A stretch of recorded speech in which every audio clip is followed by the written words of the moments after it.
He put our host to sleep in a few seconds. And what did he think of our new dummy? I have nothing but respect for John.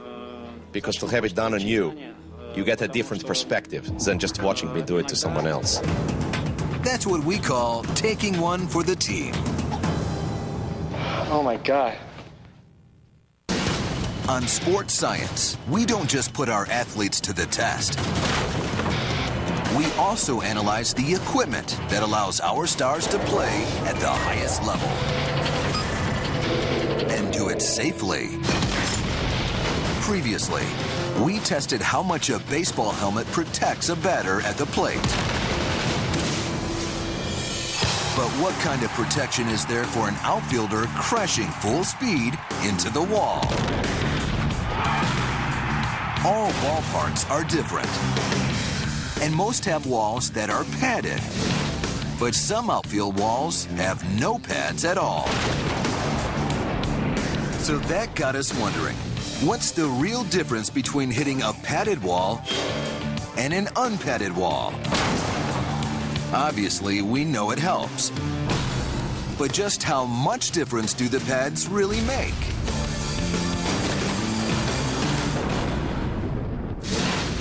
To find out, we needed someone who was willing to run full speed into a wall. So we drafted a guy who's been sacrificing his body on the silver screen for years. Hollywood stuntman, Sam Hargrave. Sam's performed stunts in movies like Pirates of the Caribbean and Transformers. And now he's starring in a sports science short film, Man vs. Wall. I'm a bit of a lab rat today. I'm looking forward to running into things. It's what I do for a living. So running into a wall is just another day at the office.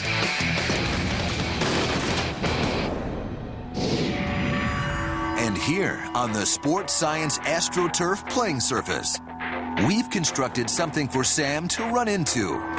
Our little green monster. It's built to the exact specifications of a typical outfield wall, 8 feet high. On one section, we've attached a thin crash pad. And the other, it's nothing but solid, unforgiving wood. That is a hard wall. It hurts my fist. We're gonna have you do this twice. Once into a padded wall, the second time it's gonna be on an unpadded wall. Thank you for letting me do the pad first, because I don't know how fast I'll get up after hitting the hard wall with no pad. To test this bone-crushing hit, the wall will be rigged with a TechScan pad. It uses thousands of sensors to calculate precisely how the force is distributed over Sam's body when he comes crashing in.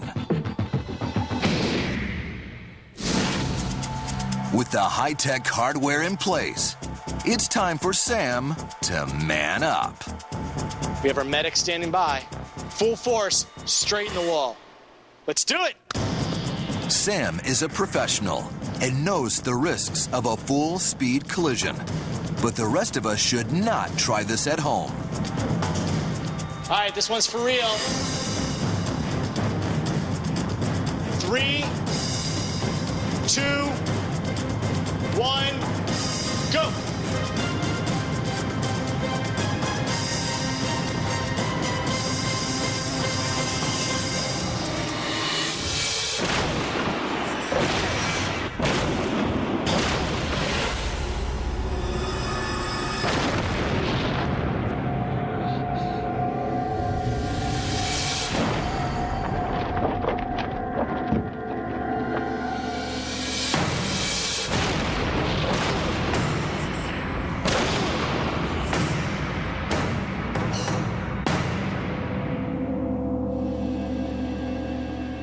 You okay? Yep. How are you? Great. Good, yeah. Are you all right? Good. There's no dogging it on that. Can be. So how much force was in that hit? Accelerating up to 18 miles an hour, Sam slams into the wall with an overall force of almost 1,700 pounds. That's like falling 13 feet off the roof of your house. The highest concentration of the impact was focused on Sam's shoulder. Over 100 pounds of force. The only reason he didn't seriously injure himself is because he's a professional stuntman who knows how to position his body for a high-speed impact like this. Pro outfielders, on the other hand, are focused on tracking fly balls and don't always brace themselves for impact. One player who learned the hard way about unforgiving walls, rising young Major League superstar, Matt Kemp. I misjudged the ball last year, and it cost me a month of the season. I dislocated my shoulder, and it's just a timing thing. I didn't time it right, and I ran into that hard wall. Kemp seriously injured himself running into an unpadded wall of thick plexiglass. Would a padded wall have made a difference? To find out the kind of forces Kemp experienced at impact, our stuntman will throw his unprotected body into the unpadded wall. Now, with this wall not being padded, are you worried about getting hurt? Worried? No. I mean, that's always a possibility when you're doing stunts, and I'm okay with that fact. In spite of the fact that he could easily dislocate his shoulder like Matt Kemp, or worse, Sam is willing to take another full-speed run at the wall. That last one, I hit the padded wall pretty hard. This time on the non-padded wall, we'll just try to take the whole wall down. They say leave it all on the field. We want you to leave it all on that wall. 3, 2, 1, go!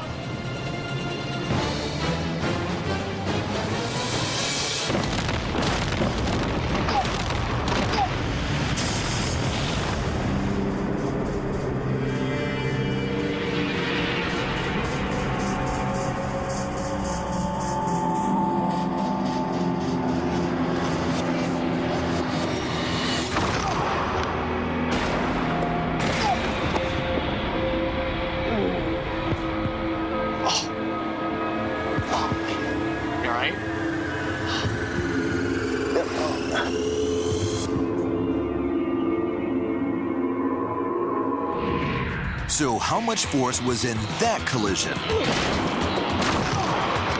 Sam barreled into the unpadded wall with the same speed and the same 1,700 pounds of force as he hit the padded wall. But this time, the tech scan sensors reveal that his shoulder felt over 150 pounds of that force.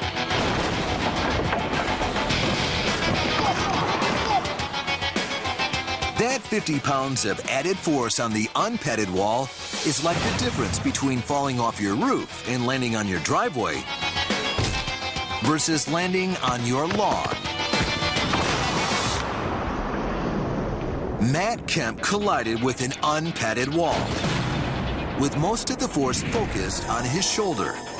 But had he hit the padded wall, the pads would have distributed the force over more of his body, and they would have decreased the forces he felt by slowing him down more gradually.